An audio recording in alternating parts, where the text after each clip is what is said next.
Welcome to the live stream. Today we're going to discuss any and everything about federal government jobs, usajobs.gov, government services accepted, competitive, things like that. So if you have a question, go ahead and drop it into the chat. I'm going to be answering some of the questions that were previously submitted, starting with the first one here. We have from Rena G. She asked, what are your thoughts on U.S. Air Force civilian jobs? They had a posting on USA Jobs, but it was so vague. No job duties, no qualifications posted. It was just asking to submit your resume. So how do you tailor your resume to such a vague posting? This happens throughout a few agencies. Let's go ahead and bring up an example of what you're talking about.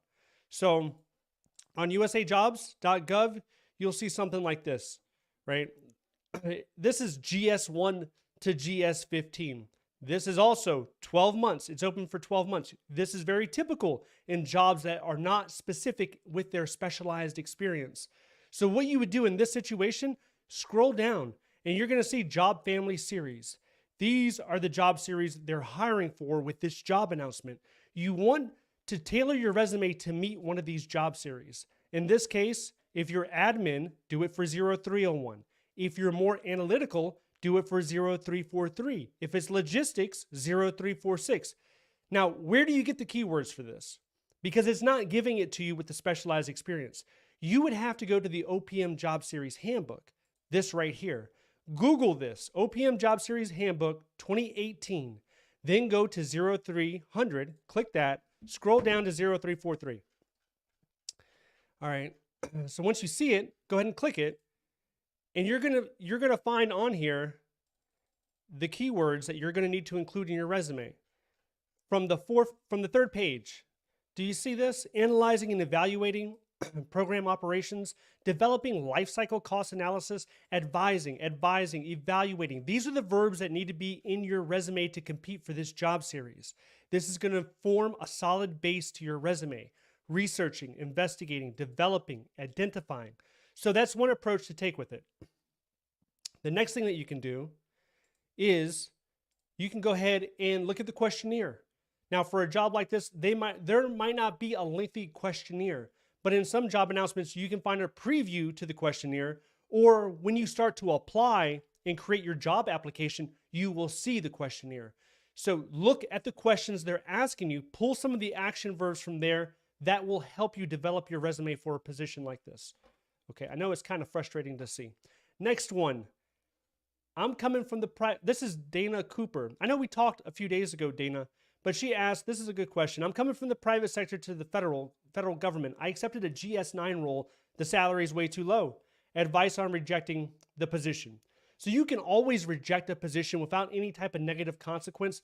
Sometimes low salary job offers are coming because you're not being more specific when you're applying to a job announcement. It's saying that it's from GS9 to GS12. What is the lowest grade you're willing to accept? And a lot of people are marking GS9. So when they do decide to interview you and extend a job offer, it's for GS9 because you said you would take it. Now, also keep in mind, you're able to negotiate this. So the majority of all job offers will come to you at a step one. That doesn't mean you have to accept it as a step one. You can accept the tentative job offer, or you can click the button that says, I would like someone from HR to contact me. Either way, I would just accept it. Accept the tentative job offer, and then submit your request for a step negotiation. So GS9 in a lot of places, it can move from $50,000 a year or more than that to $75,000 a year. And that range of salary you can negotiate within there for a lot of government jobs. Now, if the job is an internship or it's for students or recent graduate, you might find it a little bit more difficult, and the federal agency always has the last word when it comes to negotiations. Good question. Next question. Archritis, what does security clearance other mean? That means that you're probably just going to do a public trust. It could be low, it could be medium risk. This is an SF85. This is what you're going to have to end up filling out. So real quick, it's going to look something like this. This is an SF85. It's 18 pages, but in reality, it's probably about 15 pages. They're going to ask you some basic information. You're going to fill this out, and it's going to process. It's not going to take as long as an SF86 unless you have a colorful background. If you've been to multiple foreign countries, if you have an interesting financial background situation thing going on, it could take longer. But this is what it means. It should move a little bit quicker. You're still going to have to do an equip. This goes back 5 years. If this were an SF-86, it could go back 7 years for a secret clearance and 10 years for a top secret. But since it's an SF-85, it usually only goes back 5 years. So that's what that means. All right. Let's get that. Hey, if you are a job seeker, make sure you sign up to the free newsletter down below. I pushed out, I think, six hiring events that are occurring in the next 7 days. And 3 of them, 3 out of the 6, they were not advertised on usajobs.gov. 2 of them from the Department of Homeland Security. I don't know what's going on with the Department of Homeland Security. They have not been advertising that much on usajobs.gov. So I included 2 for that. And then also 1 for the Peace Corps. Peace Corps also doesn't do a great job in advertising on usajobs.gov. So check out the newsletter, sign up to those virtual events. You could potentially meet a human resource specialist, even a hiring manager, form some of those relationships that could benefit you later on. And let's go ahead and jump into the chat and see if we have anything there. Move that. Okay. Let's go live stream. Good morning, Mello. All right. Do you have any recommendations? TCB Mello asked, do you have any recommendations for agency jobs for accountant and auditors? Impatiently waiting for a final job offer for IRS agent GS-12, but looking for alternatives. Yes. So with that, let's jump on USA Jobs. Obviously, the Department of Treasury is a big one, but let's look at USA Jobs and see what we have there. Okay. So you're looking for the 0500 series. What we could do is just get on here, click series, go to 0500 because we know that's where all the finance positions are. Well, let's get rid of that. And we have, oh, there's more than that. Hold on. Okay, there we go. We got 200 0501s. So 0500 series. And let's click the whole thing. All right, we have everything selected. Now you go to agencies. And then we can see what type of agencies do we have a demand for 0500s. Department of Army has over 100 of them. Department of Defense has over 200 0500 positions. HHS has 30. Department of Navy has 51. Department of Treasury has the most. That's your winner.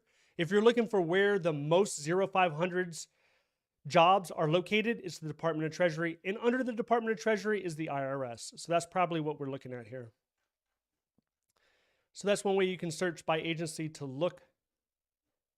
But overall, it looks like there's probably close to 1,000 if we got rid of all the filters and we just selected it. Across the country, across the world, there's probably about 1,000 or more 0500. Well, 886. Okay. Let's go ahead and bring it back. Good question. All right. Okay. Joanna Hernandez, just finished my master's in statistics. I just want to say your videos have been incredibly helpful in navigating the federal job process. I'm glad that's been really helpful for you. Thank you. Then we have Incognito 11. I got hired, started May 20th. Congratulations on the new job. Next question. Good morning, Armand. This is from Kyle Groves. Good morning, Kyle. Hope all is well. All is well. Still waiting on interviews to come in. Any word how long it takes for DOE to set up interviews? DOE is broken up into many sub-agencies, so it really depends on what their backlog is. What is their current burden? But usually when you get referred, I would say anywhere between 2 to 6 weeks is what I'm looking at. 2 to 6 weeks after a referral, you should be, if your resume is selected by the hiring manager to get an interview, because just because you make the best qualified list, just because you get referred, doesn't necessarily mean you're getting an interview. Roughly about 20-25% of the time you could get an interview, depending on the relevancy, the strength of your resume. I would give it 2 to 6 weeks after the referral. All right. Good morning, God's favor. April, can they rescind? Good morning, April. Can they rescind your offer if you lied on your resume? Yes, they can definitely do that. They can really rescind your job offer at any point. At any point, for any reason, they can rescind your job offer, even when it's a final job offer. So this is why I tell so many people that it is not secure until you're sitting in the chair on day one and you're watching the orientation slides. The orientation presentation is going on. That's when you know, okay, this job is secure. Incognito, IRS GS-13 without an interview, that's rare. Usually the jobs that hire without interviews typically are below, or GS-11 or below. But that's great for you. That's good. Okay, let's jump back to the previously submitted questions. And we have one from Steve-O. Steve-O. A lot of jobs require a DD-214 and an SF-15 if you have a disability rating as a military veteran on USA Jobs. However, there's no way I'm getting those two until I hit the ETS date. As a future military separatee, how can I apply for those jobs since I want to get hired before my ETS date? And then there's the second question. We'll answer the first question right off the bat. Here's the deal. You will not be considered a disabled veteran until you get your letter from the VA. You need a disability letter awarding you a percentage. That is when you're eligible to be considered a disabled veteran. You can't go off of this is what I think, this is projected, this is my assumptions. It has to be the letter. But you can still be eligible for VRA if you have deployments, or VEOA if you served at least 3 years in active military and you have a general or an honorable discharge. And what you would need in that situation is a statement of service. That's all you would need. And if you want to see what that looks like, it looks like this. This is a statement of service. Put all your information here and have your commander sign it. Now, this is the most important part, I think, is E, right here. Expected character of discharge. It needs to be honorable or general. And then number 3, right here, this is where they're going to see if you're eligible for VRA. If you have deployed and been awarded a campaign badge, then you're eligible for VRA. So this is how you apply while you're still in the military and you're still getting veterans preference. Okay. Good question. Oh, the second question, will I have a disadvantage compared to those who have higher disability ratings than I do in the hiring process? It just doesn't make sense if someone gets hired before me just because they have more disabled rating than I do, not based on skill set. Yes, if someone has a higher category, they can be put above you. And I'm going to show you really quick what that means. Check this out. This is your disability preference category. So let's say you're sitting there with a 10%. Less than, let's say you got 5%. So you're XP, right? You're XP. You get 10 points, but your rating is less than 10%. A person with CPS, which is 30% or more, they're gonna float above you. So if your job application is rated at 110 and their application is rated at 110, they will float above you. They will be above you. So yes. It's not based on skill set. Now, if you don't want to mess around with all these CPS, CP, XP, these categories, focus on the direct hire position because then all of this doesn't matter. Direct hire. You can search it on usajobs.gov, direct hire. But yeah, if you're XP, TP, or CP, CPS is still gonna be over you. So good question. What else we got? Okay, so we have Jackie. Jackie coming in with the question, where can I find someone to help me with a government resume? Hey, you can find dozens of options. You can go to Facebook government job groups. You can look on Fiverr. You can go all over the place looking for someone to write your resume. There's no shortage of people that will write your resume for money. But I don't think you should do it. And the reason why is it's pretty expensive. In the DC area, if you go to people that are well established at writing federal resumes, like multi-year experience, lots of success stories, they're going to charge you $800, $1,000, $1,200 in certain circumstances to write a resume. And you're doing this because you're like, hey, I'm going to save time. That's why I'm paying somebody. That's not always true. That person that you're paying, they don't really know you. They don't know you. So they're going to have to get acquainted with you. So they're going to call you. They're going to have emails back and forth. What did you do? Give me you're going to find yourself writing your achievements down. Like, I was able to save money at this company. You're going to be sitting at your computer typing away, going back and forth with this person who's writing your resume for a high cost. So that person also might not even know how to do federal resumes. If you're just hiring some random person, maybe they're more suited towards the private sector. And here's the main thing. After you get the job, you're going to have to write it again. You're going to have to write the position that you're currently in. You have to write it again. So you don't want to keep paying people over and over and over to have your resume done. You need to learn how to do it. And it's simple. It's really simple. It just takes less than an hour to understand the fundamentals and the concept on how to do it. You can use ChatGPT to help you out, but you need to learn how to structure and write it. Now, where I can help you with that is there are some resume examples in the links down below. You can go to those resume examples and look, how does a strong 0343 resume look like? What about a 0501? How does that look like? What's the best way for me to communicate my experience?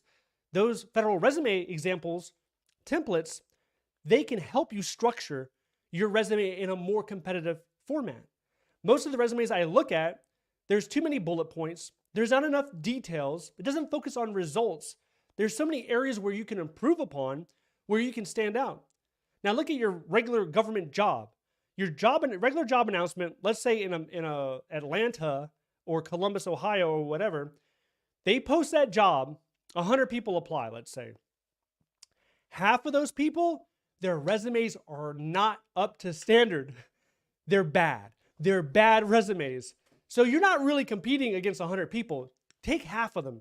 They weren't even thinking. They just applied because they're like, who knows? Maybe I'll get it. Let me just shoot it off over there. So you're really just competing against 50.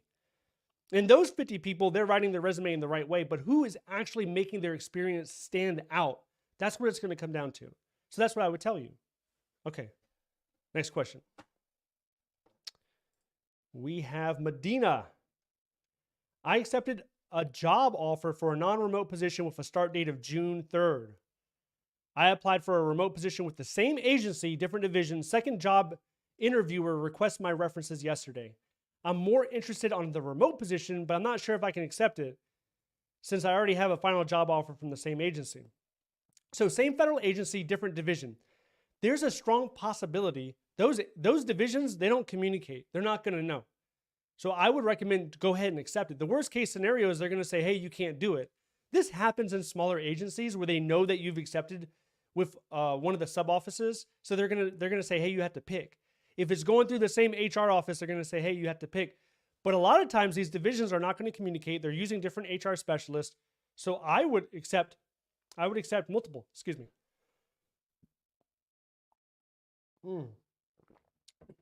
The main reason that people accept multiple job offers and why I recommend it, job offers get rescinded. Look at the VA in the last several months. They've been pulling back all types of job offers. They get rescinded. And the second reason is you could potentially negotiate a higher step level with one agency or division, and the other one doesn't have it within their budget, or they're saying they don't have it within their budget. Because usually when jobs are created, they're created at the step 10 level. So if you have a GS11 position created in an office, that position is budgeted to the step 10 level. So to say they don't have it within their budget, that just means they don't want to offer it to you. It could be part of their policy where they're only going to start people off at step 1 or anything below step 5 or something like that. But this is one of the main reasons. Hey, accept multiple job offers. And if your goal is 100% remote, then absolutely, focus in on that and accept that. Let's check out the chat. What do we got in the chat? We have Simply Morgans. Hi, I always wanted a government job. However, my background is logistics, managing a team that moves freight internationally. Hey, that's 0346. That's all day 0346. Let me go ahead and show you. So check this out.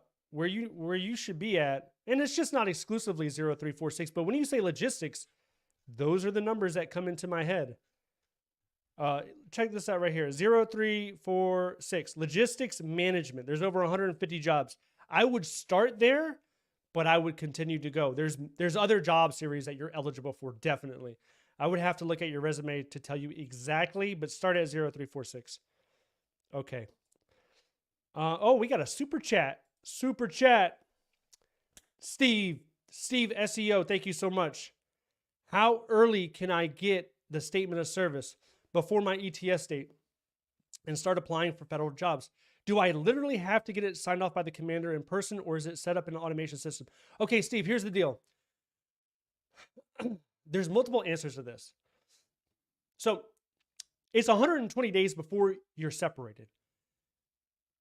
This is how I did it, and this is how I recommend you doing it. 120 days before separation. What does that mean? Does that mean when you ETS?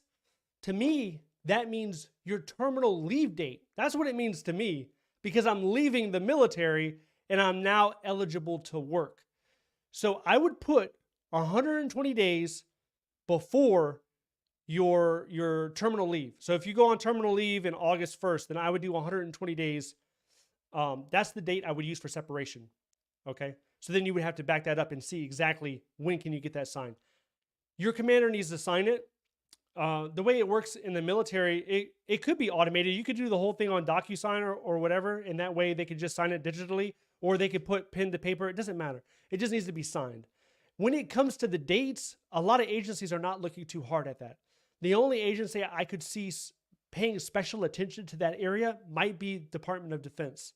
Outside of that, they're just going to look at it. They're going to be like, okay, this individual is a veteran. We'll give them the preference. Let's keep it moving. So once again, do it based on your terminal leave date. That's when you're separating. Unless your commander doesn't feel comfortable. If anyone in your chain of command doesn't feel comfortable with that, they might push it back to your actual ETS date. But at least try to do it when your terminal leave starts. That's your separation date. That's what I would say. 120 days before that date is when you can get it signed. Okay? All right, thank you. Let's go back. We have a question here from Anna. I passed an FBI interview for an admin position last month. You passed it. Okay. I'm still waiting for them to contact me. Do you know how long it could take? So if you passed an interview, they told you you were selected. If they told you you were selected after the interview, I would wait 3 weeks. After 3 weeks, I would contact the individual that scheduled the interview with you, and I would ask for a status update. It could take a while, especially in the FBI. But I would ask every 3 weeks. I would keep that as an interval. Every 3 weeks, ask for a status update. Okay, next question. Jenny. Good morning, Jenny. What advice do you have to those that are disabled and use a Schedule A letter? I'm new to the government job sector. Are there certain keywords I should include using in my resume? For you, a couple things. On your resume, on the upper right-hand corner, put Schedule A. So you have your name in your location and your email address in the upper left-hand corner. In the upper right-hand corner, you have U.S. citizen and you have Schedule A. That's what I would do, first off. Now, I would also try to use a Schedule A coordinator if you haven't done that yet. So that's pretty easy to find. You can Google Schedule A coordinator and you will see the link that pops up. I'm going to show you on my screen. It's going to look like this. I typed in Schedule A coordinator. You see it right here. Click this and then click Find a Selective Placement Program Coordinator. Scroll down here. You're going to be able to search by agencies or by states. So you can search either one. Like, let's say we're in Virginia. Okay, Virginia. I'm going to do all agencies. Let's see what we have. We have Department of Agriculture. We got Marvin over there. We got Marvin Jones, HR specialist. Email's right here. Email Marvin Jones if you're in the Virginia, D.C. area. Go ahead and say, hey, I'm Schedule A. My background is in administration. I'm looking for 0301. My resume is attached. My Schedule A letter's attached. I look forward to hearing back if you could provide any assistance or give me a direction on which way I can go. That's what you could do for agriculture. Or you can go to commerce. We got the Bureau of Economic Analysis right here. Larry's in Maryland. Maybe Larry can help you. Email these individuals with your Schedule A letter, with your resume. Let them know your background, your experience, and what job series you're targeting. And these people can probably provide assistance. Not everyone's going to respond to you like in anything, right? You're going to have hit and miss, but at least try. That's what I would tell you. Okay. Next question. My friend got her job offer rescinded because of unforeseen circumstances. What does that mean? That just means the agency didn't want to hire somebody. That could mean a whole bunch of different reasons. It could mean reorganization. It could mean different priorities with the budget. The money's not there. They received a directive to do a hiring pause or a hiring freeze. The position is not going to be filled for whatever reason. It can mean a whole bunch of different things. The main takeaway is we're not giving you the job. That's what you should know. We're not giving you the job. What do you do with that information? You keep applying. You should never stop applying. When you have job offers, that's not the sign for you to stop applying. When you get interviews, when you finish the interview and you're like, man, I did so good. I did so good in that interview. I killed it. That's not the time to stop applying. You keep applying until you're in the chair and you're watching the orientation brief. That's when you stop applying if you want to, or if you're trying to get a better job, you keep applying, right? Okay. Frenchie's mom. How do you apply for FEMA positions? The same way that you apply for any positions. Check this out. Go here. Type in FEMA. FEMA's in Department of Homeland Security. And there's 151 jobs in FEMA. And then what's your specialty? That's the question, right? What do I want to do in FEMA? Well, I'm an admin guy. Okay, let's do admin. Let's look at admin. We got 25 jobs, admin. Where are they at? They're all over the place. They're in Columbus, Ohio. Maybe here's one in Oregon. You want to go to Hawaii? Not for $30 an hour, you don't. That's ridiculous. Don't go to Hawaii for $30 an hour unless you're living with somebody. Or you could go to Washington State, New York, Atlanta. Now, you need to use your filters regardless of what your search is. You want to do FEMA, this is how you do FEMA. But what's your hiring path? Are you open to the public? If that's the only path that you have to make that, you have to include that filter. Go to hiring path, click open to the public. So now for someone looking in FEMA with an open to the public path, there's 15 jobs available to you. So you can filter it that way. You can search that way. Next question, Moon Dust. I was offered a tentative job offer from the IRS. I took my fingerprints and picture it, but have not received the e-app to continue. Do you normally receive the e-app after your background check is complete? So yes, when they run your fingerprints, they could do it in different orders, but they should at some point extend it to you. If you just did it, it should be coming up within the next week or two. This is going to depend on if the security team is backed up or what their exact process is for that agency. Okay. Next question. Below. Your resume tips helped out a lot with getting referrals, but I didn't realize one page was not enough. I have it 3 pages now. Should we have a minimum of 4 to 6? Thanks again. I had an interview on Friday. Okay, for length of resume, I would try not to exceed 5 pages. Keep it at 5 pages. Now, if you only have a couple of years of experience, you don't need to use 5 pages. If I've seen federal resumes that have 1 page because the individual only had 1 internship and 1 minimum wage job, and that's all they could put on there. So it was 1 page. People have been hired off of 1 page, but it is not typical. It is not standard. If you have multiple years of experience, you should have more than 1 page. In your case, I don't know how many years you have, but let's say if you have 5 or 6 years, I'd probably use 3 or 4 pages. I would only go back 10 years unless you have relevant and pertinent experience beyond 10 years. If you do not have relevant and pertinent experience beyond 10 years, I wouldn't go back 10 years. Keep it 10 years or less. Keep it 5 pages or less. And the reason why for 5 pages is there's a lot of agencies that are capping their review at 5 pages. They will not review the 6th page. They stop at 5 pages. So that's why I tell a lot of people 5 pages. It's going to come down to how much experience you have. Okay. Next question. What does a program analyst do? My goodness. We could spend the next hour talking about what they could do. They could do all kinds of stuff in the government. It's a very generic way to say, this is an individual that we're going to use for a variety of administrative needs. So you could be looking at spreadsheets, pulling out numbers, putting them on PowerPoints. You could be looking at compliance documentation. You could be preparing correspondence. There's GAO audits. There's OIG audits that are taking place. We need to respond to their recommendations. Who's managing that? Who's tracking that? So you could be doing something like that.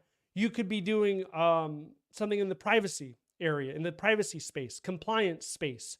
You could, there's so many different things that you could end up doing in this role. So you're not going to know exactly, unless the job announcement spells it out for you. One hit could be the office that you're applying to. So if you're applying for the Department of Agriculture, but it's the Office of Compliance, well, then you kind of know. You can even do Paperwork Reduction Act. All these type of roles and responsibilities. What's important is, do you have experience using Microsoft Excel?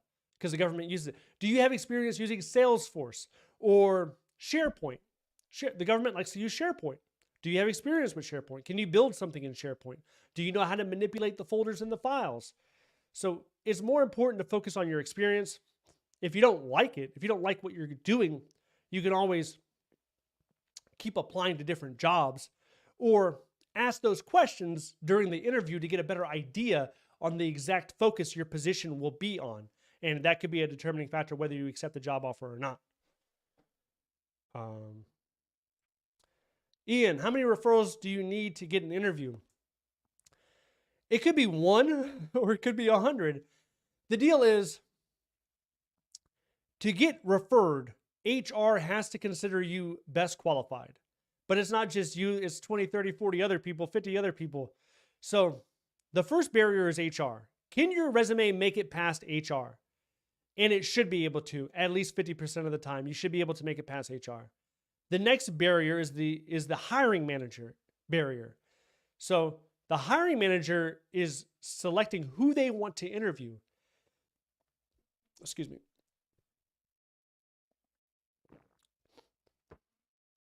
If the hiring manager has 50 job applications and they only want to interview 8 people, that means 42 people are going to be disappointed because they're not getting the interview.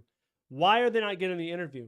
Because when the hiring manager looked at the job application and looked at the resume, the first page, it was, it wasn't compelling. There was no reason to interview the individual.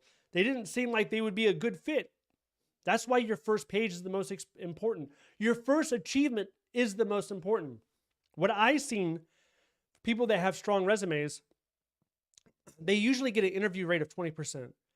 So they apply multiple times, they get referred. Out of those referrals, let's say you referred 10 times, 20% of that would be 2, right? So 2 out of 10 times they would be interviewed. And this is just a rough average. But the main takeaway is make sure your resume is strong, competitive, and relevant, and keep applying. All right. There we go, Parler. Absolutely. Couldn't have said it better. Good morning, Parler. All right, next one. Ian, what if you've done 85 applications, 75 referred? That means you have a good resume for HR, but you've only had 3 or 4 interviews. Hey, if you have 3 or 4 interviews and you have not been selected, I would work on your interviews.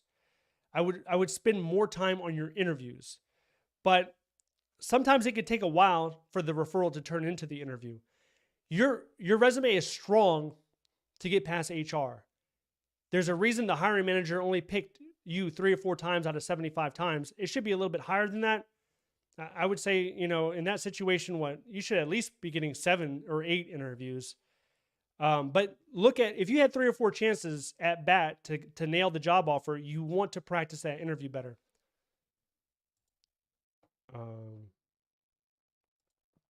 Tyler Simmons, is there a way to find mentors in your career field to better improve yourself? There is a mentor network that the federal government uses. Now, I've been meaning to make a video on this, and it's for networking purposes. It's for mentor-mentee relationships, but I don't have a good read on it, on how effective it is. I know it exists. I know that there's hundreds, if not thousands of employees on there, but I'm still researching it before I make a video. Outside of that, if you're on the outside looking in, I would use LinkedIn. I would use LinkedIn to identify some people in roles that you're interested in. So if you want to be an SES at the Department of Commerce, then try to reach out to an SES and ask some thoughtful, meaningful questions, somebody that you have common background with.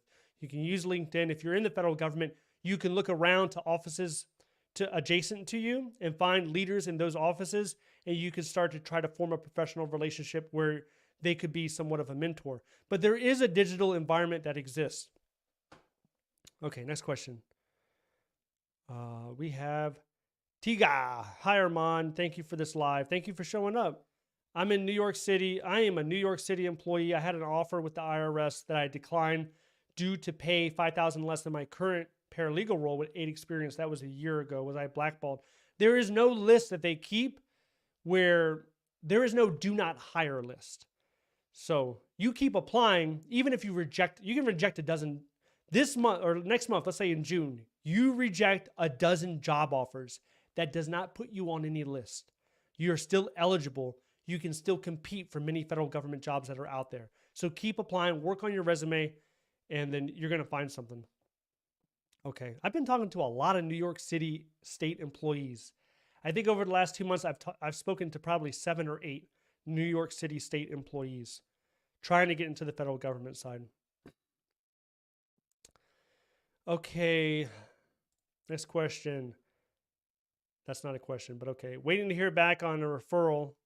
Hopefully, we'll use it to pivot to a statistician position in the future. Okay.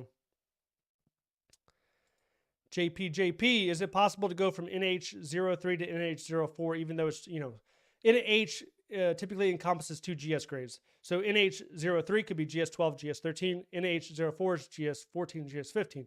The question is, can you move from NH03 to NH04, even though that would seem like you're jumping a GS grade?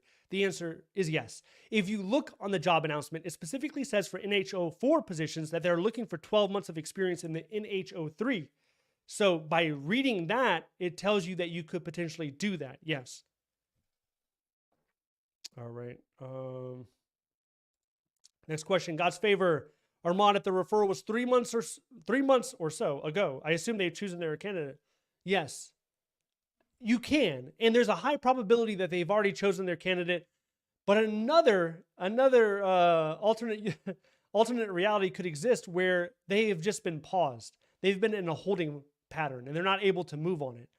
So there are times where you don't hear a status update on usajobs.gov until 12 months or later, and then finally they say, "Hey, you were not selected," or something like that. What I would recommend oftentimes is to just keep applying, regardless if you're referred or interviewed. Just keep applying, and just assume, okay, I like this opportunity. I'm going to go ahead and apply for it. Now, after you applied for it, that opportunity never existed. Just, it doesn't occupy space in your head. You're on to the next one, and you're constantly on to the next one. But there, all kinds of things happen in the government when it comes to, it's been 4 or 5 months, and then all of a sudden they want to interview me, especially if it's a 12-month hire position. If it's a 12-month roster position, and they're just accumulating resumes, you could apply and get referred, and then 7 or 8 months later get an interview request, and you forgot you even applied. So I'm not saying destroy your hope, but I would not let it occupy that much space in my head. I would just focus on the next opportunity. All right. Anna, how can I help my resume stand up and get picked up by the software? Hey, not every agency uses software, and even if an agency uses software, they still have to have a person look at it. So the software is like, this person's rejected, or let's say you, Ann. Let's say, Anna, you submit your resume, and the software is like, Anna's rejected. Get rid of Anna. Throw her stuff away. An HR specialist still has to look at your resume and say, well, wait a minute. Is Anna really rejected? So they have to look at it. How do you make sure your resume stands out is the real question. Like I said, most agencies don't even use software. So how can you make your resume stand out? It's really easy. It's simple. How do you make it stand out? You lead with relevant achievements that speak to the job series and then speak to the job announcement. Because most people aren't doing that. Most people take their resume and it says, I'm an administrative professional. I've done this. This is my responsibility. I had to do this. I submitted this. I looked at that, and they just submit it. And there's no compelling achievement that would make anybody want to interview you. But, not even refer you. If you do get referred, you're not going to get the interview. So you want to use more details. Those are the 3 words I would tell everybody. If I could just reach out to everybody right now, I would say use more details. In the private sector, you can sell yourself in the interview. If you get the interview, you can talk about all your amazing success stories. You do not have that luxury in the public sector. You have to say everything you've done in order to have a shot to get interviewed, or you'll never get interviewed most of the time. I'm not talking about lower level positions. You can get a GS6 or a GS7 by submitting a 1-page resume that's poorly written, and if they have a need, they'll hire you. They have no problem with that. But if you're in a major metropolitan city where there's competition, where it's not just you, it's 200 other people, and they all want that job, then you're going to have to be compelling, be relevant, use achievements, result-oriented. What did your actions do? What was the result? Can you quantify it? Can we put a number on there? Would you even interview you? If you were the hiring manager looking at your resume, knowing nothing about you, pretend like you don't even know who you are, if you could do that, would you interview yourself? And the answer a lot of times is no, I wouldn't interview myself because this looks generic. This looks basic. This looks simple. So no, I wouldn't interview myself. And then I would start there. What would it take for me to want to interview myself? Maybe if I had a compelling achievement in the very beginning, maybe that might capture my interest. Start there. Okay. Enough about that. Good question. Let's go to the previously submitted questions. And, well, hold on. Got another super chat here. Super sticker. Hey, appreciate that. Veloy, thank you so much. I'm gonna use that $5. I'm gonna get myself a coffee right after this. Okay. Let's go to, hey, real quick. If you haven't seen the best places to work list came out, you guys might be interested in this. You folks like government jobs, so check this out. This just came out like a week ago. So the way that this works is a ranking. It's a ranking of agencies. So you can find out, overall which ones are better. So for large agencies, NASA, once again, is number one. You can go all the way down here. What they added this year is they have this color coded, which I think is pretty nice. So green is, above average. Blue is average. Yellow is a little bit below. Red is, you don't really want to go there. No, not really. There's still good jobs to be had in these agencies. A lot of these agencies are split up into different departments. One little department can weigh the entire agency down. Yeah, so you can filter this by mid-size, large, small agency, subcomponents. I did a video the other day and I was highlighting the fact that you have the Federal Bureau of Prisons ranked last. And last year they were 35 out of 100. And this year they're 38. So that's an improvement, right? So the Bureau of Prisons is doing something right, but they're still way down there. People are just not happy. These are some of the questions they asked. There's over 100 questions, but these are some of them. They're asking these questions to federal employees. We're getting this in our inbox and we're answering it. And then they're taking all that data and then they're forming the rankings list. Now, for the Social Security Administration, they've actually fell. So last year, they were pretty bad, 53.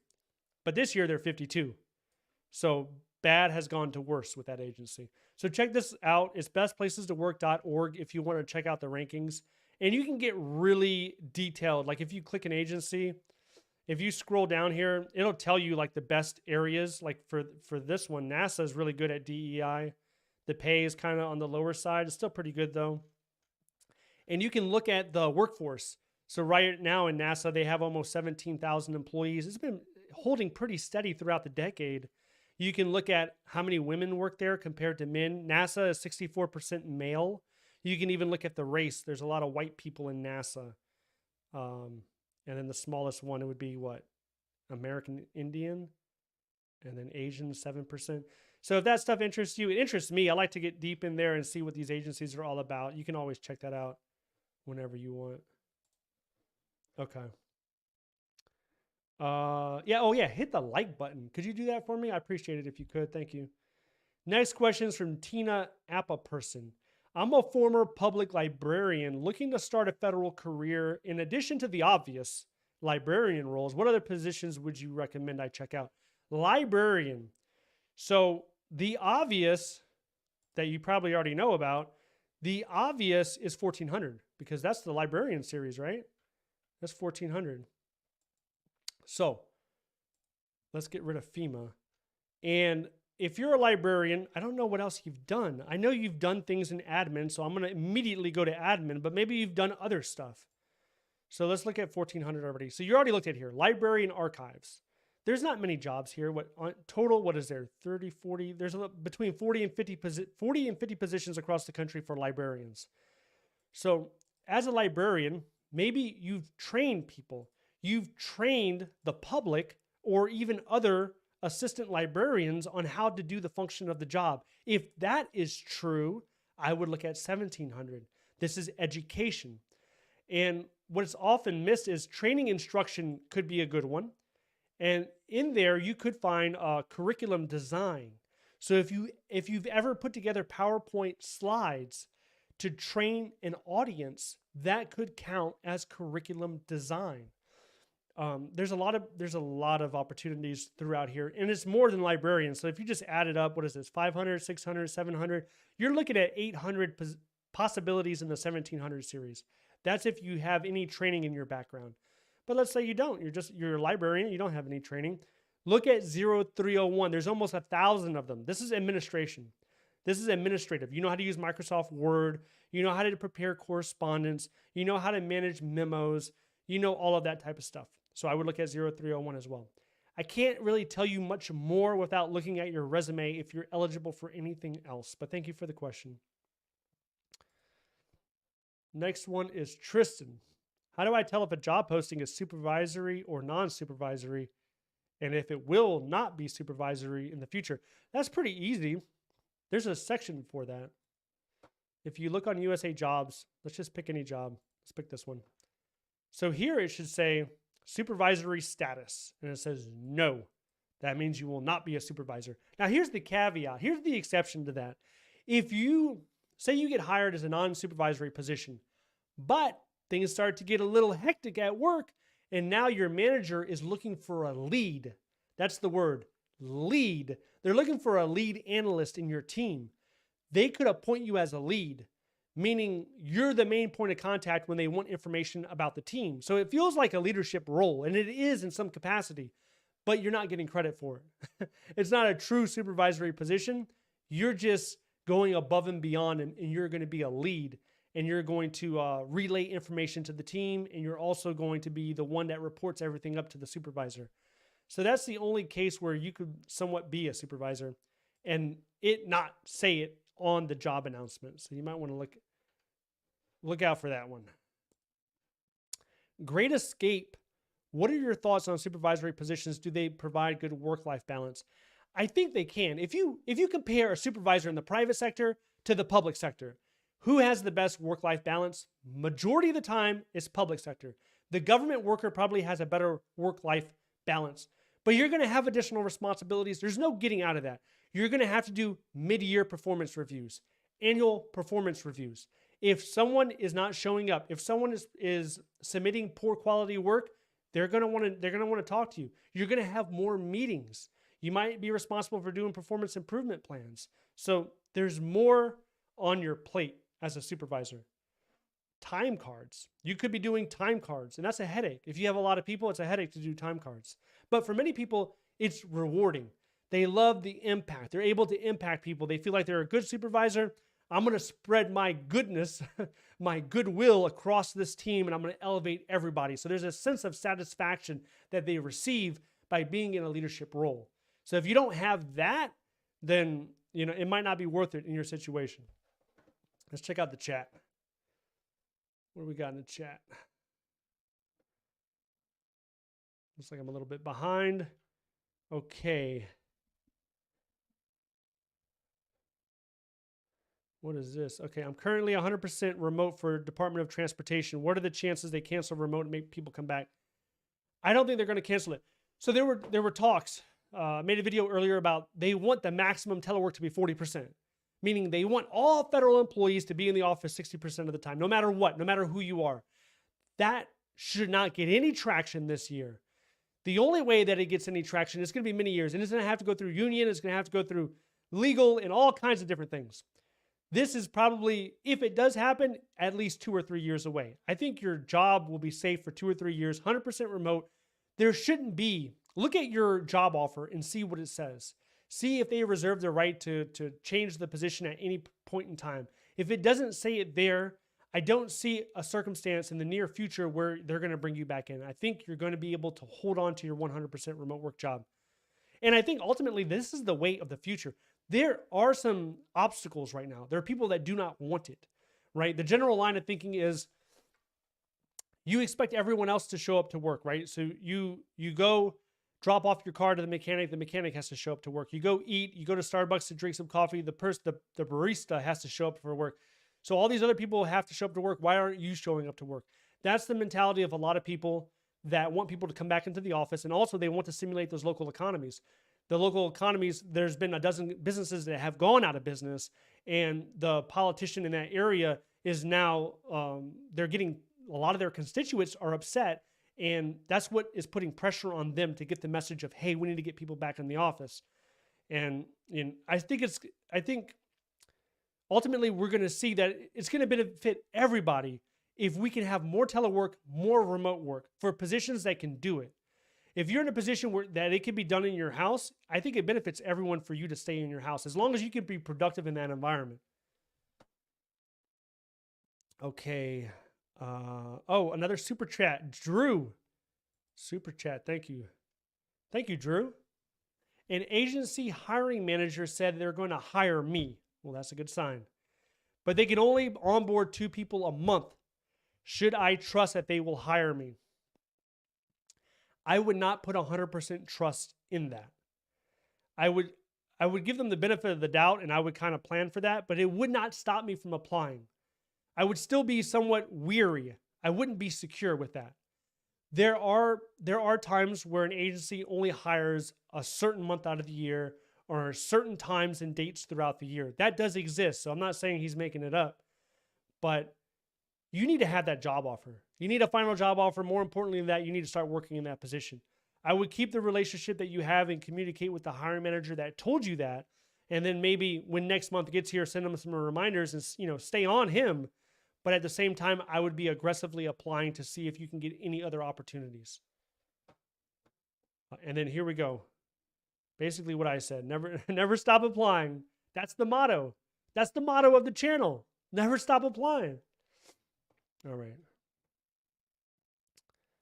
All right, here we go. Money Paradise. What a nice name that is. I'm going to a live hiring event in June. Great. Highly recommended. For candidates that pre-qualify, even better. What do they look for to actually make an offer? They're going to interview you. They should interview. You're going to go there. So there's some hiring events, especially the ones in person, that are designed where the hiring managers are on site. They're interviewing on site. And this, a lot of time, is for the direct hire positions. These positions are in high demand. There's a critical shortage. They can't find it. Either the people with the skill set or the location. People don't want to work there. So show up ready to interview, ready to present your value. You should have at least, I would say, 3 job series in your head. This is what I want to be. What do you want to be? Do you want to be working in education?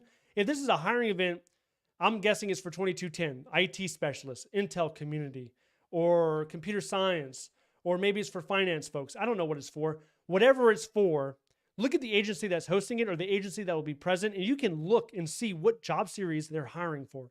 If we go to the department, let's just go look right now. Let's just go check it out. So if I'm going to a hiring event, let's say, I'm not going to say Department of Treasury. Let's use a different one. So if I'm going to a hiring event and Department of Defense, let's say that. That's a huge one, right? So if I'm going to the Department of Defense, what does the Department of Defense need? We know what they need by just looking here. Do they need 0017's explosive safety series? They only need 3 of those. Do they need a park ranger? They need 1 park ranger. So they don't need park rangers. What do they need? I tell you what they need. Probably 0301, right? 280 positions. So they need 0301. Let's look at 2210 because I bet you they need that.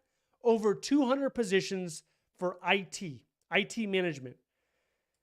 That's what they need. Is that who you are? Are you an IT person? If you're going to a DoD hiring fair and you're an IT person, then that's half of the way that you can prepare. You can prepare, showcase your value, have success stories ready, show up ready to interview. If you're a highly qualified candidate, they might extend a job offer on the spot. It's happened before.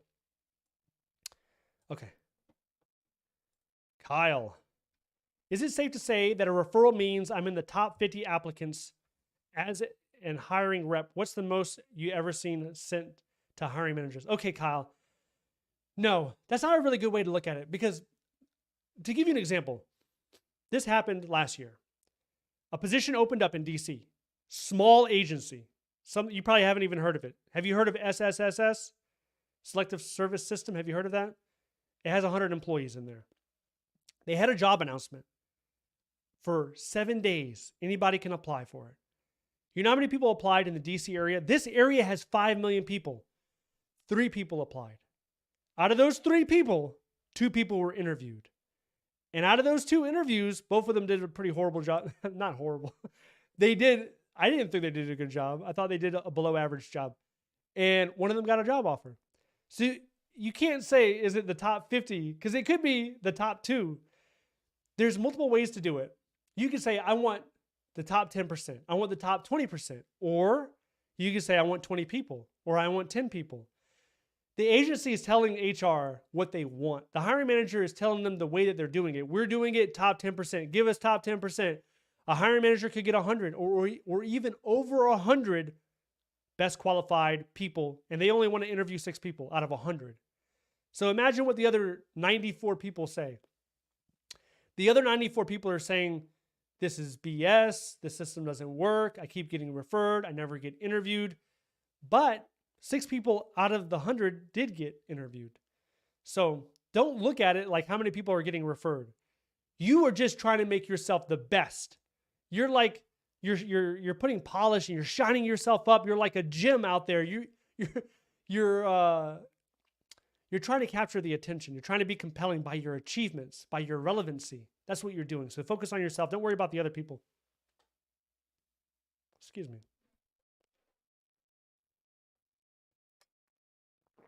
All right. Chafford, you almost missed it. You almost missed it, man, but you made it through. I appreciate you. Where do you find NASA jobs? The same place. Look, the same place. Right here. Go to NASA. If you type in NASA, the NASA jobs will show up. 33 jobs in NASA. These are the 33 jobs. A lot of 0300s. There's some direct hires. If you have a legal background, here you go. Legislative Affairs Specialist. Okay, so just type it in. Hey, I know that when you go down here, not every agency is going to be present, and that's part of the problem, right? So the people that are asking me, where is NASA, or where is, well, NASA's right here, National. You got NASA right here, but not every agency is going to be present. Like if you came down to the agency list and you were looking for IRS, you're not going to find it. See, look, this is in alphabetical order: Department of Agriculture, Department of Air Force. You keep going down. You look for I. There is no IRS. There's no IRS because the IRS is a sub-agency of the Department of Treasury. So to find IRS, you would have to go to T, Department of Treasury. That's where you would go for IRS. And then there are some you will find here under other agencies. You're going to find a lot of other agencies here as well, like the Social Security Administration. If you're in doubt and you can't find it using this filter, then type it in under the keywords and run a search that way. Okay. All right, let's see. We got anything else? Wait a minute. We got another super chat. Chanel, thank you so much. I appreciate the super chat. Okay, here's a VRA question. Graymont to Los Angeles. I am a veteran that served from 1990 to 1998. Would that designate me as a VRA preference? So that probably will. Let's pull it up and look. What you need to look at, aside from the date that you served, you need to look at, do you have a campaign badge? Because if you have a campaign badge, then you're covered. You're good to go. If you don't have a campaign badge, then you're not good to go. Here it is. VRA. If you want VRA, you need to have a campaign badge. Now, this could be for Iraq, this could be Afghanistan, or it could be not even talking about them. If you have an Armed Forces Expeditionary badge, that could be a campaign badge. If you have a Global War on Terrorism Service Medal, that could also make you eligible. Or if you retired, if you're recently a separate veteran within the last 3 years and you have an honorable or under honorable conditions, that would also make you eligible for VRA. So it would depend.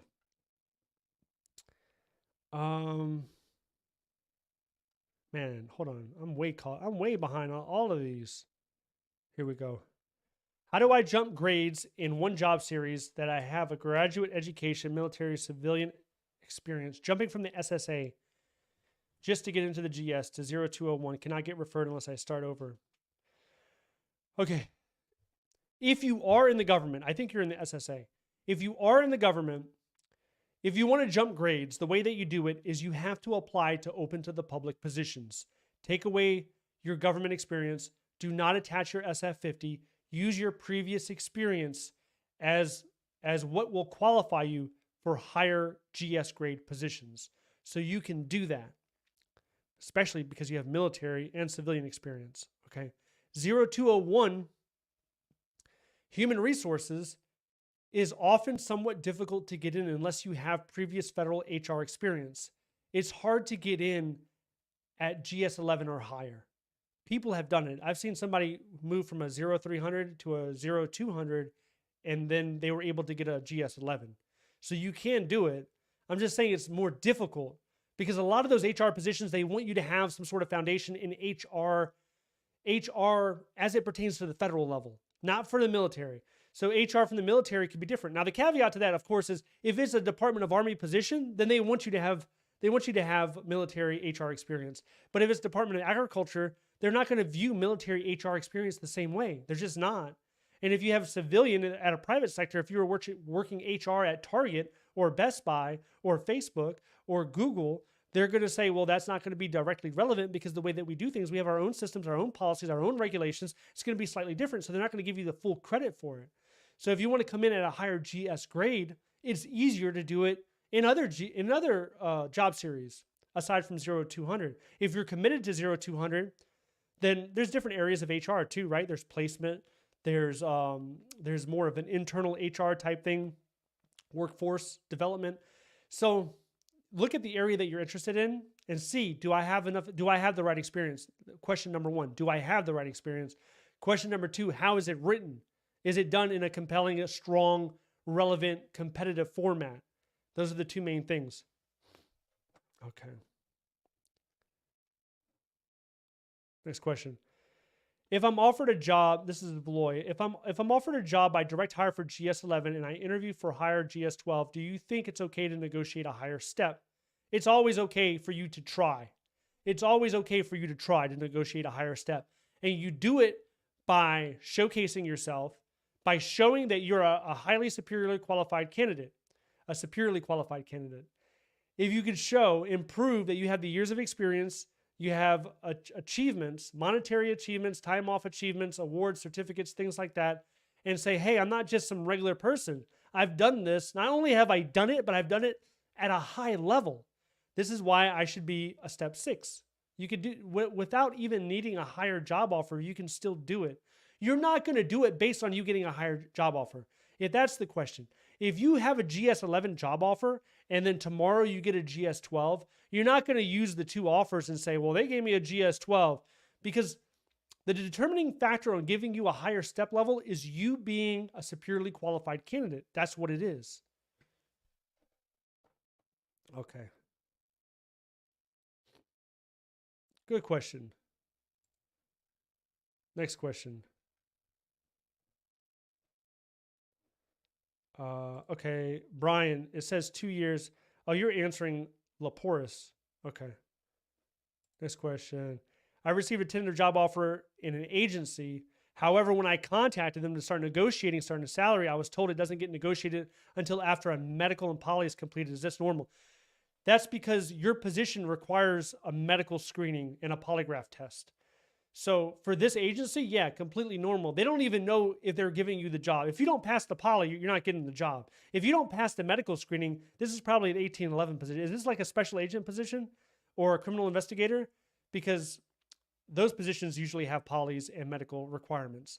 In that case, they don't even know. They're not going to bother negotiating with you unless they know that they can, without doubt, that they can actually extend you the job offer and you are a plausible hire. So they want you to pass some preliminary tests. Most jobs don't have polygraph test requirements. It's the minority. It's like 5% or less government jobs actually require a polygraph test. So in this case, it could be normal for that agency. Okay. Here we go. I have a campaign badge. That's great. So you're good. VRA. Put that on the upper right-hand corner of your resume. So put U.S. citizen, VEOA, and VRA. That way, the very first thing they look at when they see that paper is they're like, okay, this person's eligible for VRA. Now, saying that, make sure you upload all your supporting documentation. You have a campaign badge. Where's that at? It's on your DD-214. It needs to be on your DD-214. upload the correct form for your DD-214. My goodness, I can't say that. DD-214. Okay. All right.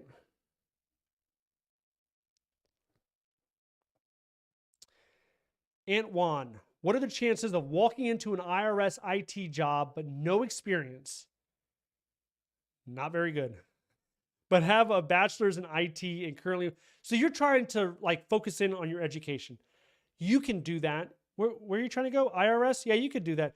What's for you is the students or the recent student hiring path, because there's less of a demand on experience. They understand that you're coming out with the education. But I would also ask you, Antwan, what's the deal? Do you have any experience? Did you work a minimum wage job? Do you have volunteer experience? Have you volunteered around the university campus? Have you volunteered at your church, at your school, at your community? If you have volunteer experience, use it. That experience is usable. It's valid. They consider it. So what's the chances of IRS? Here, let's check out. Let's find out what the chances are. IRS. We were just talking. Okay, so let's do Department of Treasury. And for this one, I'm assuming that you just recently graduated. Not only did you recently graduate, but if you didn't recently graduate, you're about to get certificates. So you're going to be eligible for recent student graduate. Okay. So do you see this yellow icon here? This is for a recent student graduate. This means that you graduated within the last 2 years, or if you're a veteran, it's 6 years. So what do they have available? They have 32 jobs right now. We have tax examining. We have, here's IT. This is basically what you're asking for. You're looking for an IT specialist. This is a 9-month roster. So this is open for 9 months. It's not going to close until about Halloween. So this is your shot right here. Apply to this. There's 10 vacancies.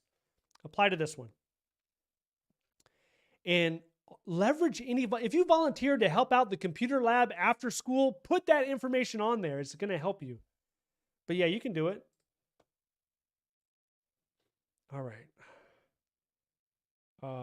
Yeah, hey, no problem. You're welcome, Laporis. New member, LJ. Hey, thanks so much for joining. I appreciate it. Dana, I've been referred to a hiring manager several times. I never got interviewed. Why? I had a resume set for private jobs. Purchased Armand 0300 resumes. Hey, thank you. We just talked a few days ago. Thank you for showing up. Yeah, keep applying to those. Keep applying. We talked about your resume, your format. You're on the right path. Everything looks good with that. You just have to increase the amount that you're applying, and then you should get a lot better results. Thank you for joining the live. I appreciate that. Antoine, I'm currently military, but it doesn't tie into IT. You're military. That's great. Hey, military, no matter what you are, I don't care if you're IT or not. Anytime that you work on IT stuff, you could be in the infantry. You could be an artilleryman. You could be a combat medic. But if you spend time, go over to S6 if you're in the Army, go over to communications and help them do something. Hey, just spend an hour over there and tell them to help. Say, hey, can I help on this? There's an IT project. Can I help? And that way on your resume, it can say artilleryman or military, whatever, and then you can put assisted with the IT project. You have to look for ways that you can get the experience. And it doesn't matter so much about the title of the job. It matters what you did in that job. So you can use that to your benefit, Antoine. Okay. Let's see.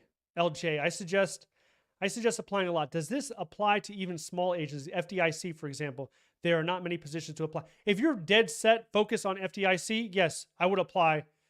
But what interests you so much about FDIC? Is it the location specific? Because you can also apply to a similar agency like the SEC, the Security Exchange Commission.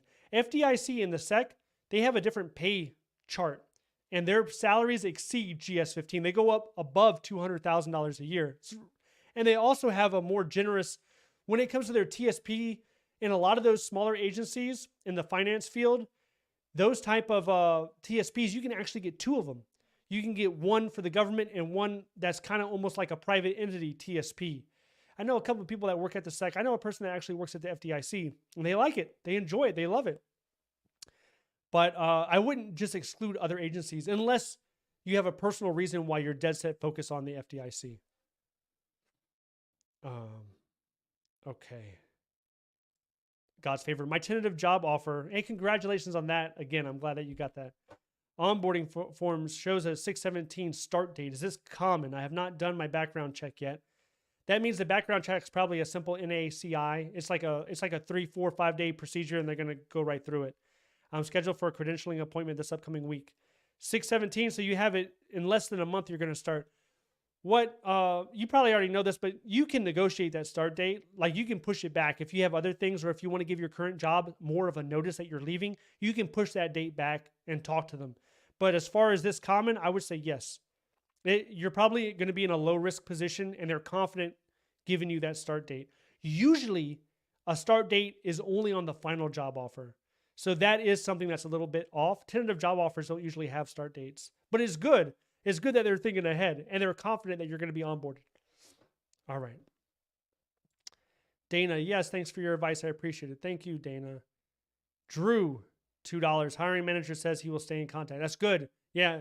Don't let them forget about it. You don't want to be too nagging, but I would say at least every couple of weeks, 2 or 3 weeks, make sure that that you're sending him a message or an email. What's this? Brian, is there any way around the recent student requirements for some jobs? I'd love to get a historian position, but I missed it. There's no way around it. There's no way around it. What you can do, Brian, in order to make yourself eligible again, is enroll in a 12-month program, an accredited certification program at a university or a college that the Department of Education recognizes. Their accreditation is fully recognized by the government. Do a 12-month program. Do it in 9 months. Finish it off in 9 months. Get that certificate. All of a sudden, bam, you're eligible for recent student graduate path all over again. So you can do that. It's going to cost money, though, unless you can get free tuition some kind of way. If you're in the military, you probably can. All right. Thank you. Thank you. Let's get back to the previously submitted before we run out of time here. Let's see. Taylor Reeves says, if you see a listing for a job and it has multiple job locations, does that mean they are filling that position at multiple locations, or you get to pick the location you want? So you can tell, like we just saw earlier on USA Jobs, this is where they're hiring. This shows 511 locations, so they're hiring all over. Well, it's the IRS. This means that they could be hiring at these multiple locations, or you could just be placed in headquarters. This is why when you're applying for a job, it's important to select what locations are you willing to go to.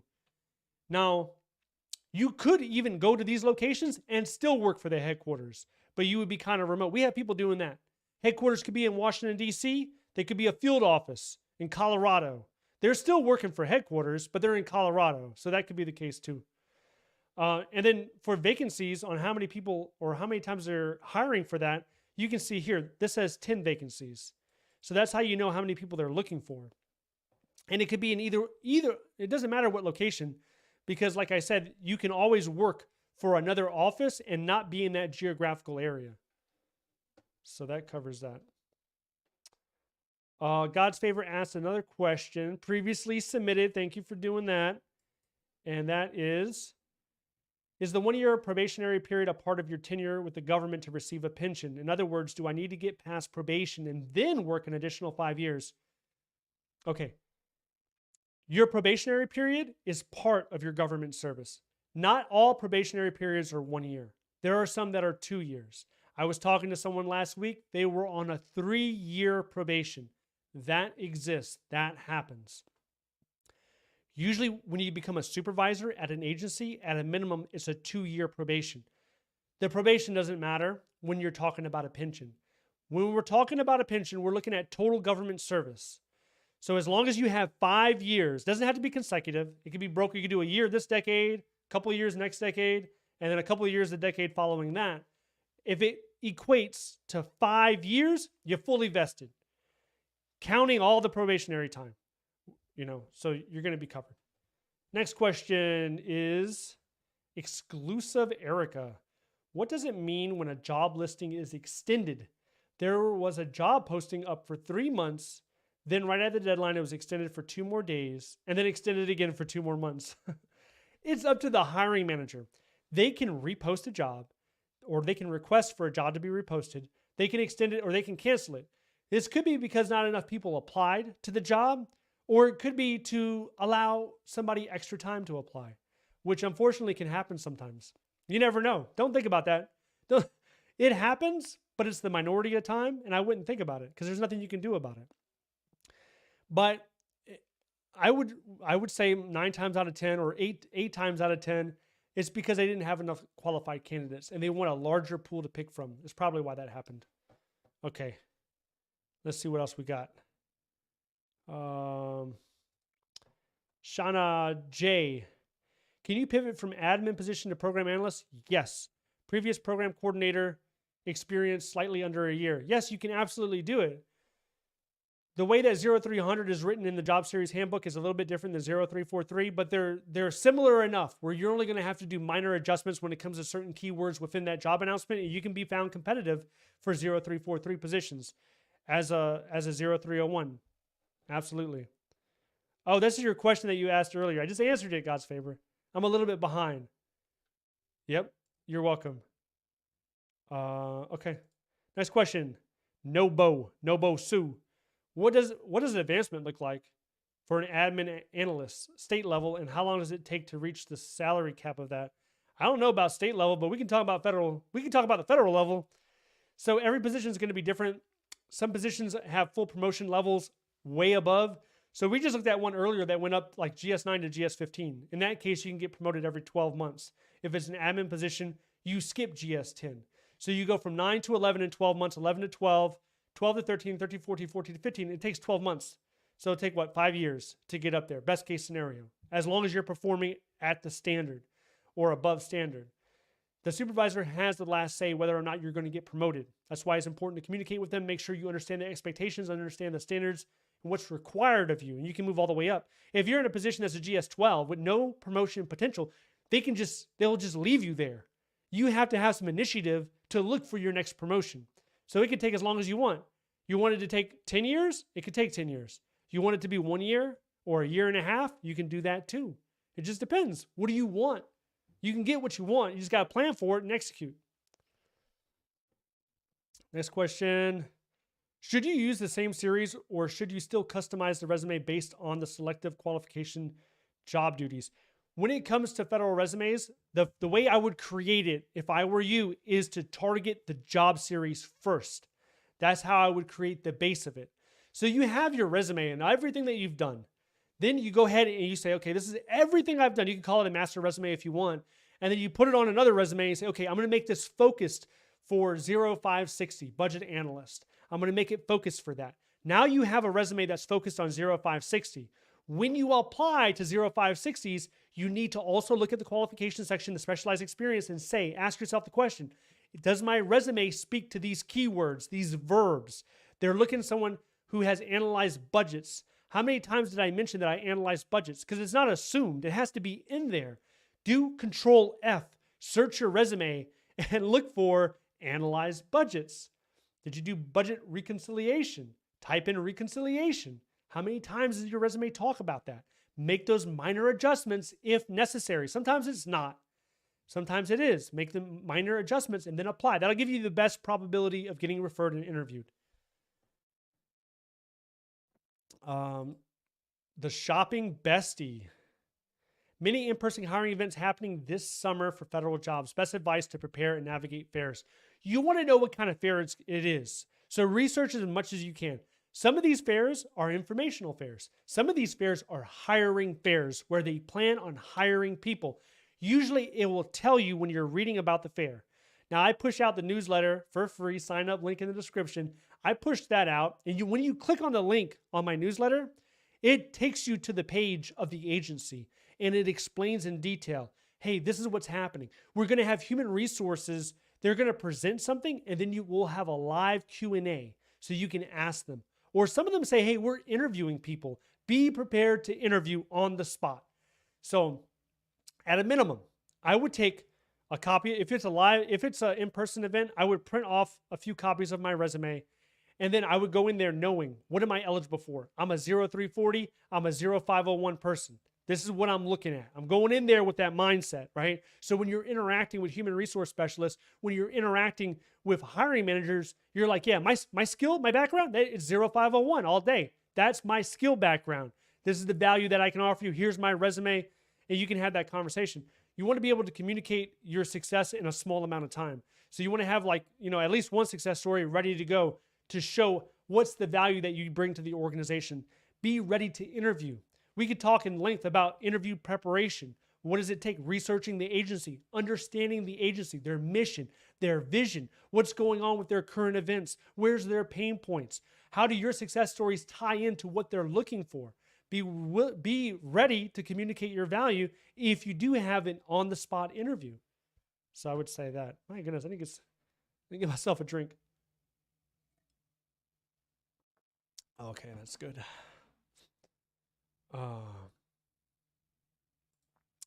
Understood. Thank you. Love you. Hey, thanks for watching. I appreciate it. Hi, Arnold. Who's Arnold? I don't know who Arnold is. I think you think I'm Arnold. Okay, we'll go with it. I'm Schedule A. Any real help to get me hired? Yes. Yes, there's help. There's coordinators. I don't know your name. Insert name here.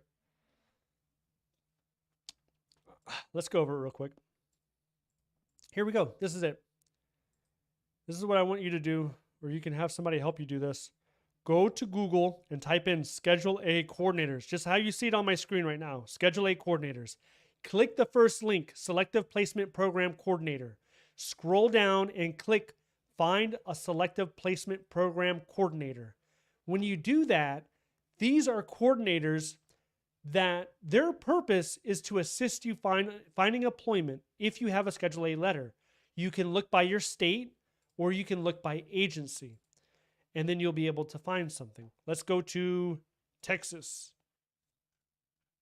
Let's filter by Texas. If we go to Texas, we can see AAFES. This is the Army Air Force Exchange Service. They have somebody here. There's also somebody at the Defense Health Agency. There's also someone at the FAA. Rachel Hernandez is over there at the FAA. She's an HR specialist.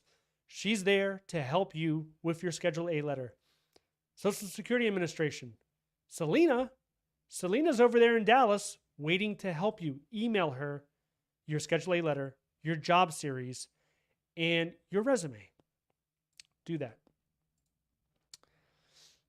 Oh, it's okay. You're not the first person to call me Arnold. It's completely fine. What else we got? Art Lee, I was referred to a direct hire position, 9-month register. The posting doesn't close until November. Is that a good sign that they will offer me a position sooner? It's not really a good sign. The good thing about this, Art Lee, is that 9-month register, almost every month, they're going to be looking at people. So it could be June, July, August, September, maybe September. Maybe September, your application pops up and they're like, hey man, Art Lee, this is a highly qualified guy. We got to interview this person. So it gives you multiple chances to be considered. That's the benefit to applying to these roster positions. And a lot of them also share the certificate with other offices and also other agencies. So that's the good thing about that. Larry, if I worked at a government job for 4 months, should I add it to my resume? Larry, what level? Did you work a federal government job or a state? If it's state, county, city, I would add it. Yeah, why not? If it's federal government, when did you work it? Is this your last job? I would add it. There's only certain circumstances I wouldn't add it. I wouldn't add it if this is your last job. I wouldn't put it on there. I wouldn't attach your SF50 because they're going to use that to kind of bind you by time and grade rules unless you're applying to open to the public. If you're applying to open to the public, and it really depends on your situation, 9 times out of 10, I would just add it. Yes. Aaron, how likely am I to get a quality step increase if I got all 5s on my eval? I would say you meet the criteria. What the real question is, how does the agency feel about doing quality step increases? Some agencies feel better about it than others. I know in the VA, in the OIT office in the VA, people were getting step increases quite frequently. That was an option. But in the VBA, maybe that's not an option. You have to talk to your supervisor about that. At the end of the year, you get a performance review. In that performance review, if you performed at a high level, you can select, I want a monetary award. And usually if you're like a GS-13, GS-14 in DC, that's like $2,000, $3,000. They'll give you a lump sum. It'll go straight to your checking account. You'll just wake up one morning and you'll see $2,000 in there. And you'd be like, what happened? What is this about? So you can select monetary award. You can select leave. You can get leave time off. Or you can select quality stepped increase. In some agencies and some offices, depending on their policies, talk to your supervisor. All fives is wonderful. You performed at a very high level, so that should be open to you. This guy says, thank you, Arnold. You're welcome. Let's see. What else we got? Open to the public. Yeah, okay. What else we got? As a personal security specialist, I'm uncertain if my GS-13 level will decrease or if I can retain my current grade in the intelligence specialist position. I need a lot more context. I don't even know what the question is, but maybe. The answer is maybe. All right, let's go to the previously submitted questions. Gina Marie says, any insights on FEMA, Hermit's Peak, California canyon fires in New Mexico? Specifically, there are no grades listed with the position. I live here, so I would love to stay and try to work with the affected area. So if you're looking for that, let's just go look for it and see. Go to usajobs.gov, type in FEMA, and then type in New Mexico for location. And then, what do we got? Probably this one. So this one here says Hermit's Peak, California Canyon fire claims. And then they said there's no grades listed, but there are grades. There's IC 9 to 12. These are the grades. There's 15 jobs all throughout New Mexico. Here's the interesting thing about this, Gina. The job will close when we receive 100 applications. So they're planning to hire 15. Out of everyone who applies, they want to hire 15%. They want to hire 15 out of 100. But this thing has been open for over 10 days. This job has been open for 13 days and they still cannot find 100 people. If you apply to this, even with a mediocre resume, I think you still have a good shot of getting interviewed for this job because the demand isn't there. Why is there no demand? 2 words, New Mexico. That's why. People in New Mexico do not want this job. And I don't know why. It tops out at 114,000. So on the low end, it's 60,000. If you're not a government employee, you can negotiate. So anybody that wants to go to New Mexico and earn about between 60 and 114,000 a year, if you're willing to go to New Mexico to be a program analyst, go ahead and apply to this today. Apply to this job today. There's a high chance, even with a mediocre resume, you're getting interviewed because nobody's applying. And what do you need to do? Organize information, write instructions, and work as a team. My goodness. That's a very low bar. It's not much, guys. For this one, it's not much. So Gina, for you, definitely apply. Anybody else interested in going to New Mexico? New Mexico is not that bad. I've actually lived close to New Mexico, and there's some nice areas in New Mexico, but a lot of it looks like Mars. It's just red dirt or orange dirt with mountains. But yeah, New Mexico is not that bad. Okay. Next question. Chief 5981 asked, does my 10 years of military negate the 3-year rule for competitive status? If you served at least 3 years active duty military and have separated under honorable or general discharge, you're eligible for VEOA, which means you don't need the 3 years. You can apply to competitive status jobs under the veterans filter. You're eligible to do that for the rest of your life because you served 3 years of active duty. That's what that means. So that answers your question. Don't worry about the 3 years. Shanna Sword asks, is there any way to negotiate starting pay or leave for NF position? Maybe NH is what you mean. NH. I see a huge range. Yes, you can still negotiate. If it's an NH position, you can still negotiate salary. You just need to make sure that you're a superiorly qualified candidate and your resume supports the statements that you make in the memo when you're sending it to HR for superiorly qualified candidates.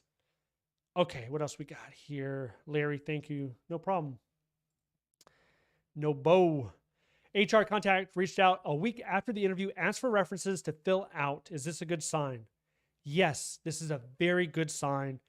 Especially they sent you the forms. Man, this is like 99%.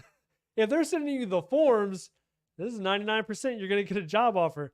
But yeah, anytime they ask you for references after the interview, that's a good positive indicator. That means they're strongly considering extending you a job offer. So good. Congratulations on that. He answered mostly non-payment questions. Okay. Santa Fe sucks. You didn't like Santa Fe? I went white water rafting near Santa Fe, probably a couple hours from Santa Fe, and it was a really good experience. But Santa Fe is expensive. I know that. A good area, I think, is Ruidoso. Okay, that's enough about New Mexico. Yeah, well, one more thing about New Mexico. Albuquerque is pretty bad. Albuquerque is pretty bad. Relocate. I'm looking to relocate. So if you're trying to relocate, there's two things. There's the reimbursement, and then there's a relocation incentive. Relocation incentive is for federal government employees. So if you're not a federal government employee, you're not going to get the relocation incentive, meaning the cash bonus on top of it, right? You're not going to get that. But if you are open to the public person, if you're not a government employee, you can get reimbursement depending on the position. The way that it works is kind of lengthy. There's a lot of documents to fill out, and it takes multiple months. You're going to have to pay the cost up front for the U-Haul, for the airplane, for everything. And then on the back end is when they're going to reimburse you. I've heard it takes 3-4 months sometimes. So there's people that have put the expenses on credit and they're paying the credit card bill while they're waiting for the government to reimburse them. But it can be a good thing for a lot of people that are looking to move, that have the credit, that can do that, because you do get reimbursed. Now, the amount and what's qualified and what's not qualified, you're going to have to get into the regulation for that. You have to get it for the agency. I know DOD does this quite frequently. So there are some pretty set in stone regulations that you can use to find out what is covered and what is not covered and up to how much. But those are good questions. Those are also questions that you can communicate and talk to your HR specialist that's coordinating the whole hire. They'll be able to provide guidance on that as well. Okay. K, I qualify people for VEOA even if they didn't serve 3 years. The GPPA says close to 3 years. It's subjective, what I read. Okay.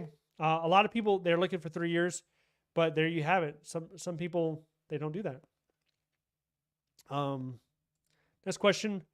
I'm currently a personnel security specialist, GS-13. I'd like to transition to a career as an intelligence specialist. Okay. Do you think this will change? If you're applying to transition, so you're applying to another job announcement, in essence, that's what you're doing. So if you're looking for a lateral move, I would only apply to GS-13 positions as an intel specialist. That's what I would do. Now, if you're applying to a lower position like a GS-12, what some agencies do is they do pay settings. So they'll match your pay. They'll try to. So you're not taking a loss. But you're going to have to look at the opportunities as an intel specialist and see what are they categorized as? What are they? Are they GS-12s, GS-13s, GS-14s? If you are a GS-13, you have 12 months, and the experience that you have is relevant to intelligence specialists, you can apply for a promotion. You can try to get a GS-14 as an intelligence specialist. Got it. Thank you. Okay. This is time for me to promote. I'm promoting now. I'll answer any more questions if you have them. But let me go ahead and run through this real quick. If you need more assistance with the federal hiring process, with your resume, any other questions, you can always schedule a call down below. There's a course option where I help you develop and build a strong resume. So if you don't know how to do that, I'll teach you how to do that in the course option. Or you can look at the federal resume examples, links in the description down below. You can access those. There's a free newsletter that provides hints, tips, and current events as it pertains to federal government job seekers. You can sign up for the free newsletter down below. Check that out as well. I've also started to write a small book on the topic. The book should be coming out in the next couple of months. But it talks about the success formula. What percent should you get refers? What percent should you get interviews? It also talks about a lot of success stories. People I worked with one-on-one in order to get their federal government job, their journey through the process, it speaks on that as well. It could be very beneficial. I think really the book is going to encompass maybe the same content that like 100 videos has. So far, I've made close to 400 videos. So if you take like 100 videos or more, I've condensed it into a small book. And this book is very clear and concise. It's not a lot of fluff. It doesn't waste a lot of your time. It just gets straight into it. And it also has federal resume examples in the book. So that should be coming out, I think, in July. So that's something that I think could benefit a lot of people. So keep that in mind. And then, oh wait, I think we have another question. Oh yes. We have Rachel asking, someone on Reddit keeps telling people that your tentative job offer can be referred if you ask to be placed on a higher step. Is this true or BS? Like I mentioned earlier, they can withdraw your job offer for any reason. But it's highly unlikely if you ask the very first time to negotiate that they're going to say, no, you know what? Your job offer is gone. That rarely, like 1% of the time maybe happens. It is in your best interest, it's in everyone's best interest to try at least to negotiate once. The people that keep trying after they're told no, so they say, hey, I need a step 5, and the agencies, no, we can't do that. And you keep saying, hey, I need a step 5, hey, I need a step 5. Yeah, they're going to pull your job offer and they're going to go to the next best candidate because they don't want to give you a step 5. But you don't know if you don't open your mouth and ask. What else we have? Hit the like button. Hit the like button. That's what we have. What else we have going on here? Let me look, make sure I didn't miss any questions. And then, tomorrow's Memorial Day. Are you guys barbecuing? Are we barbecuing? Let me know if you're barbecuing. What are you doing tomorrow? You going to the beach? You know, in the DC area, people just flock to Virginia Beach. That's what's going on over here. And it's not that great of a beach. It's okay. Have a great weekend. Great. What are the best ways to support you? The best way to support me, you buy me a cup of coffee. You give me a super sticker.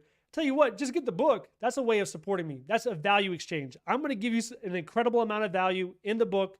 Wait a couple of months. It'll come out in July. Get the book. The book is going to be $9, I think. About $9.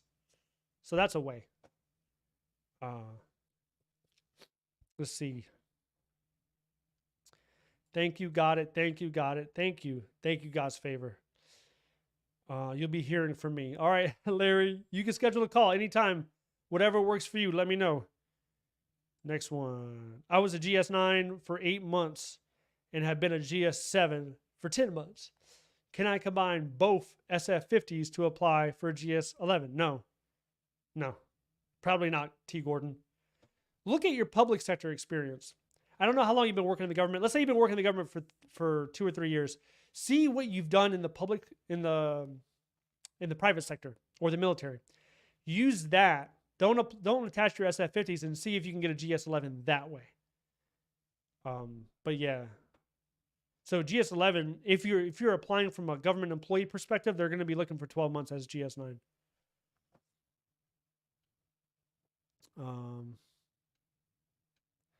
Man, what is this? Working, unfortunately. Would love to have a good burger. Yeah, burger sounds good. It's about lunchtime over here. Ocean City is better. I agree with you, Kay. Okay, let's get this one. I have a degree, 10 years experience, program manager. Okay, good. But you own your own consulting firm. I want an analyst role. How will I know what GS I need to target? So program manager is 0340. Look at that job series. Look at your area. The thing is, you have to look at your area to see what the possibilities are around your area. That's what you have to do first. Then look at what is your salary. What are you making right now? You making 100K? What are you making? What do you need to make? What do you want to make? What GS grade is that? You have 10 years of experience, program manager? I'm willing to wager you can make a compelling case in a lot of major cities. You can be a GS12, GS13, depending on your experience. That's over 100K. Is that enough? I don't know what you need. To answer this question, you have to look at your area, look at the opportunities around there, Also look at the handbook, OPM Job Series handbook. See how they qualify your experience. See where the match is. But I would start looking at the salary that you need. Look at the GS pay chart in your area. That should give you a rough example. If you're earning 120 in Philadelphia right now, you know that you need to be a GS-12. That's what you need to be. Can you be a GS-12 in Philadelphia with 10 years of experience as a program manager? The answer is yes. Yes, you can. Anna's getting the book. Hey, Anna, thank you so much. I appreciate it. In God's favor, we barbecuing. I like it. All right. Okay. All right. Hey, Schedule A, I mentioned it twice during the live stream. Just watch it on the replay. As soon as this is over, I'm going to put timestamps in there. I'm going to be rushing to put timestamps before I go to lunch. That's what I'm doing. So I'll have a section in there that says Schedule A. Just click on Schedule A. You'll be able to see it on the replay. Thank you guys so much for spending your long weekend with me. We got Memorial Day coming up tomorrow. It should be good. Hopefully, you're going to have a great day. Hopefully, you're having a good weekend. I appreciate you spending the time. Click like, share, subscribe. Thank you so much. I'm going to see you. I'll see you next month? We're going to do this again next month. We'll do another live stream. All right. Sign up to the newsletter. And that way you'll know when the live stream's coming. It's the last Sunday of the month. Okay. Thank you. Thank you, everybody, for your support. Appreciate it. Bye-bye.